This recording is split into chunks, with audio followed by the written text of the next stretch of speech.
ஒரு 100-150 கோடி சம்பளம் வாங்கக்கூடியவர் 500 கோடியிலிருந்து 1000 கோடி வரைக்கும் வசூலாகக்கூடிய வாய்ப்பு இருக்கக்கூடிய கதாநாயகன் என்பதெல்லாம் ஓகே. நான் அரசியலை பொறுத்தவரையில் தினசரி மக்களுக்கான பிரச்சனைகள் என்ன இருக்கிறது, ஒவ்வொரு நாளும் மக்களுடைய பிரச்சனைகள் போராட்டங்கள் என்னவாக இருக்கிறது என்பதில் உடனடியாக கருத்து சொல்லக்கூடிய இடத்துலையும், அறிக்கை விடக்கூடிய இடத்துலையும், களத்துக்கு விரைந்து செல்லக்கூடிய இடத்துலையும் ஒரு கட்சி தலைவன் இருக்கணும். இவர் எப்படி இருக்கிறார்னா, தூய்மை பணியாளர்கள் போராட்டம் ரிப்பன் பில்டிங்கில் நடக்குது அப்படின்னா போராட்டக்காரனை பனையூர் பங்களாவுக்கு வாப்பா நான் பார்க்குறேங்கிறாரு.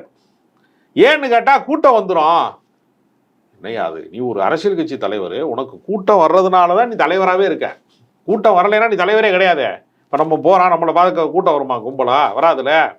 அப்போ நீங்கள் திரைப்பட நடிகராக இருக்கிறதுனால உங்களுக்கு ஒரு வசீகரம் இருக்கிறது, ஒரு காந்த சக்தி இருக்கிறது, ஒரு ஈர்ப்பு இருக்கிறது, மக்களுடைய ஒரு ஈர்ப்பு சக்தியாக நீங்கள் இருக்கிறீங்க.